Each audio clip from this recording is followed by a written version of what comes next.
وبركاته. الحمد لله الذي بلغنا رمضان وفتح لنا فيه أبواب الرحمة ووعد فيه برفع الدرجات وتحقيق الكرامة ونيل المغفرة لمن صامه إيمانا واحتسابا والهجرة فيه من المنهيات إلى الخيرات. أشهد أن لا إله إلا الله وحده لا شريك له وأشهد أن محمدا عبده ورسوله لا نبي بعده. اللهم صل وسلم وبارك على حبيبنا وشافعنا وقرة أعيننا محمد صلى الله عليه وسلم وعلى آله وأصحابه وذريته أجمعين والتابعين وتابع التابعين ومن اتبعهم بإحسان إلى يوم الدين. أما بعد. Puji serta syukur mari kita panjatkan kehadirat Allah Subhanahu wa taala atas segala nikmat karunia-Nya hingga pada kesempatan malam hari ini kita bersama-sama dengan izin-Nya mendapatkan taufik hidayah dan inayah-Nya untuk bisa hadir memenuhi kewajiban kita sebagai seorang hamba, yaitu menunaikan ibadah salat Isya berjamaah. Dan tentu kita akan menambah dengan amal sunnah kita, karena ternyata itu adalah jalan kita dicintai oleh Allah Subhanahu wa taala. Semoga rentetan amal ibadah ritual yang kita laksanakan hari ini, khususnya beberapa hari yang lalu dan yang akan datang, semoga Allah Subhanahu wa taala mudahkan kita untuk bisa melaksanakannya dan tercatat menjadi amal kebajikan di sisi-Nya. Amin. Salawat dan salam semoga tercurah limpahkan selalu kepada junjungan kita Nabi Muhammad sallallahu alaihi wasallam, kepada para sahabat, para pengikut-pengikut beliau ila yaumil qiyamah. Ma'asyiral muslimin wa zumratul mu'minin, a'azzani wa a'azzakum. Bulan Ramadan bukan sekedar bulan perpindahan waktu makan dan minum, bukan saja terkait dengan momen di mana kita hanya sekedar menahan lapar dan dahaga, atau kemudian berubah minat kecenderungan kita dengan memilih makanan-makanan hingga Ramadan dikenal dengan momen kuliner yang setiap hari mesti berganti menu makannya. Akan tetapi Ramadan yang sesungguhnya adalah tempat pendidikan iman, peningkatan kualitas ketakwaan, sekaligus tempat kita untuk melakukan hijrah, perpindahan, yang tentunya dimaknai perpindahan ini bukan dalam konteks perpindahan sebagaimana yang dikemukakan makna hijrah yang cukup khusus, yaitu al-intiqalul fardi wal jama'ah min biladil asli ila biladil akhar li asbabin. Yaitu bukan diartikan makna hijrah di dalam tema ini bukan diartikan sebagai perpindahan seseorang atau kelompok-kelompok secara kolektif dari satu negara ke negara yang lain disebabkan karena dorongan faktor-faktor tertentu. Jika itu dimaknai perpindahan fisik, maka kata Nabi sallallahu alaihi wasallam, la hijrata ba'da fath Makkah. Tidak ada hijrah setelah fath Makkah itu. Akan tetapi yang dimaksud dalam hijrah di sini adalah hijrah ruhaniyah spiritual. Nabi sallallahu alaihi wasallam menjelaskan dalam sebuah hadis bahwa yang disebut dengan hijrah adalah al-muhajir man hajara mimma naha anhu. Seorang yang berhijrah itu adalah orang-orang yang berpindah dari apa yang dilarang menuju apa yang dihalalkan dan dibenarkan. Berarti segala keburukan-keburukan yang ada di dalam diri manusia hendaknya dihijrahkan. Dari dosa, dari maksiat menuju taat, dari ibadah yang sekedar kita pahami sebagai sebuah kewajiban menjadi sebuah kebutuhan. Yang tadinya ibadah kemudian menjadi beban, maka justru setelah itu akan berubah, didorong oleh rasa rindu dan cinta. Jika ini terjadi, maka paling tidak hijrah itu sedang melakukan transformasi atau sedang berproses di dalam kehidupan kita. Banyak ayat-ayat Al-Quran yang memerintahkan kita agar kita tidak berpangku tangan, asyik dalam kemaksiatan, tidak ada perubahan, lalu kemudian kita menganggap apa yang sudah kita miliki sudah merasa cukup. Maka ketahuilah orang-orang yang senantiasa merasa cukup dan tidak memperbaiki diri, hakikatnya adalah orang yang merugi dalam hidupnya. Maka sejatinya orang-orang yang berhasil itu adalah man kana yawmuhu khairun min amsi, yang hari ini lebih baik dari hari kemarin. Bulan Ramadan hari ini yang kita laksanakan tahun ini lebih baik dari bulan Ramadan yang telah kita lalui pada tahun yang lalu. Ini menjadi indikator keberhasilan seseorang. Oleh sebab itu di dalam Al-Quran, walaupun tidak secara spesifik menyebutkan tentang makna hijrah, dan banyak ayat-ayat yang lain juga yang menyebutkan tentang makna hijrah, tapi ini adalah motivasi untuk kita berhijrah, untuk melakukan perubahan.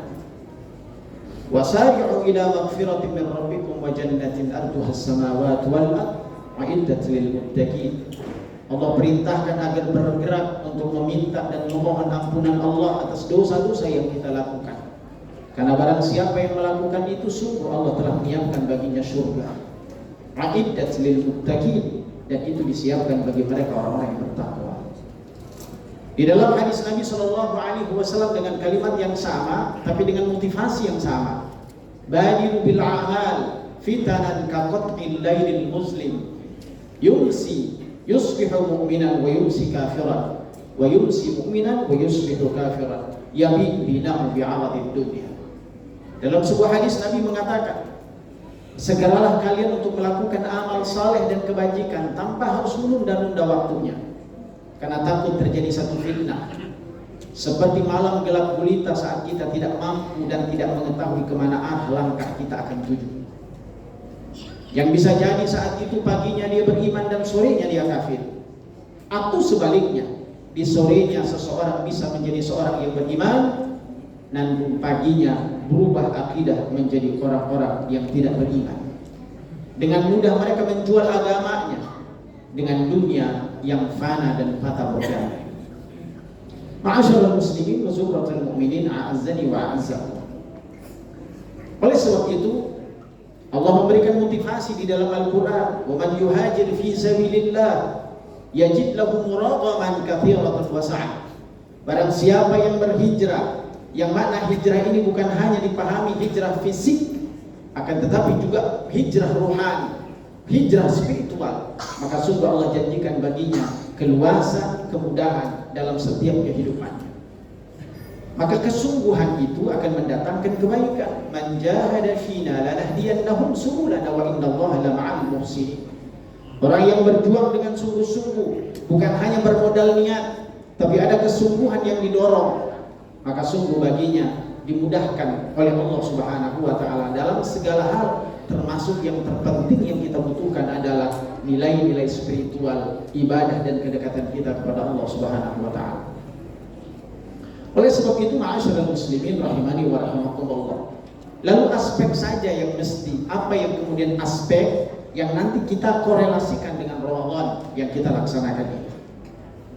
Maka beberapa aspek hijrah yang kita akan dapatkan, kita akan raih dan kita lakukan di dalam Ramadan ini adalah aspek ruhaniyah, spiritualitas.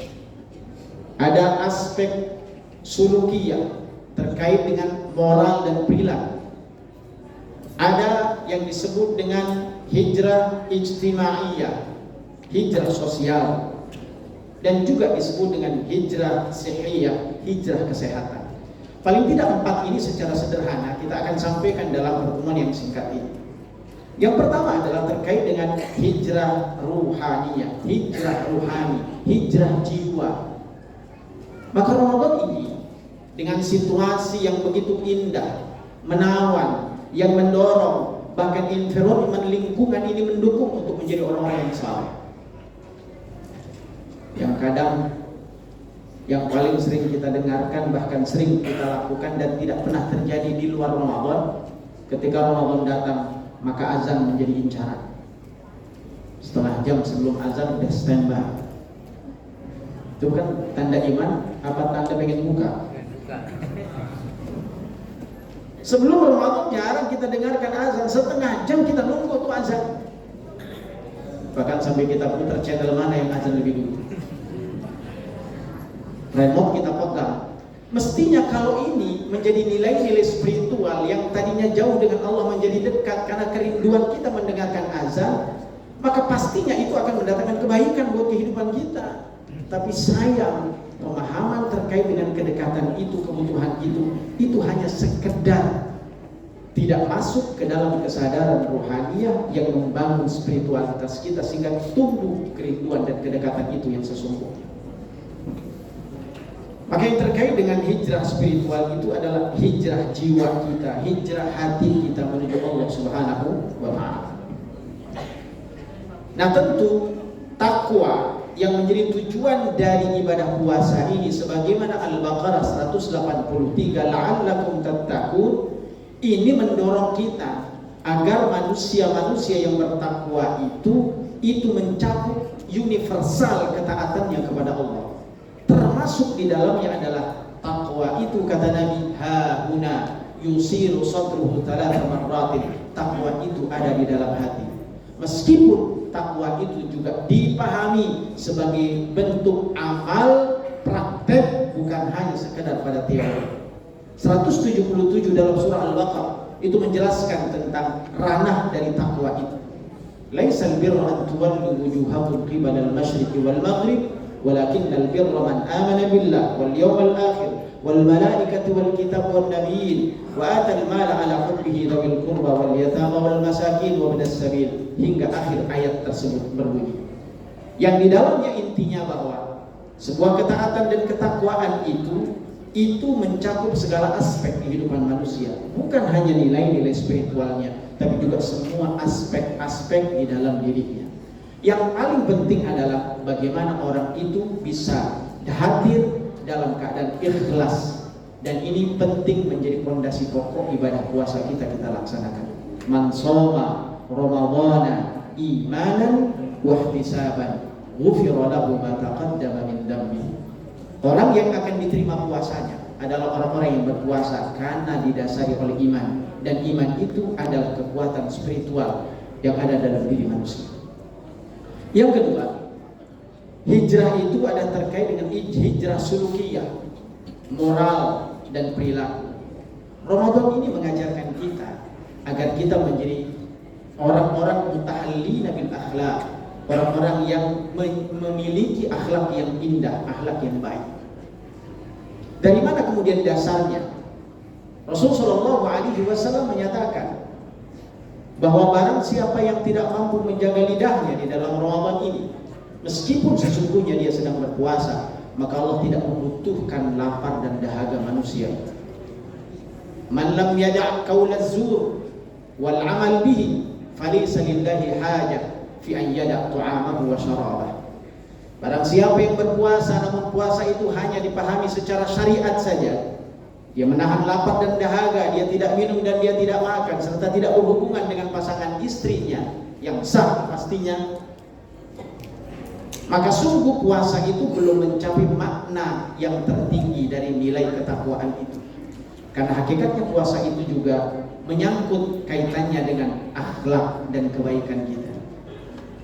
Maka berapa banyak, kata Nabi SAW, orang yang masuk Ramadan berpuasa namun ternyata gagal. Seperti orang yang masuk dalam ruang ujian, semuanya masuk tapi tidak semua dijamin keberhasilannya dan kelulusannya.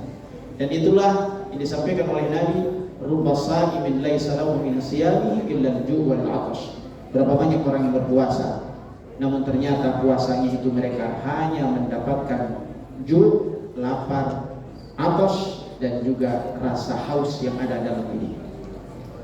Maka kata Ibnu Rajab Al-Hambali di dalam kitab Lataiful Ma'arifnya, bahwa sesungguhnya as-sabru minal akli wasyurbi ahwan. Kalau kita menganggap puasa kita ketika kita menahan lapar dan dahaga itu adalah yang berat, maka kata Ibnu Rajab Al-Hambali, ketahuilah sesungguhnya puasa yang hanya dipahami menahan diri dari lapar dan dahaga itu jauh lebih ringan dibandingkan kita harus berpuasa untuk menahan syahwat kita dan menahan diri kita dari maksiat. Maka kalau kita menganggap puasa itu adalah hal yang berat, maka sungguh ada hal yang jauh lebih berat yang mesti kita lakukan. Dan jika kita mampu untuk melalui itu semua, maka otomatis lapar dan dahaga itu adalah kelas yang paling bawah dalam makna puasa itu.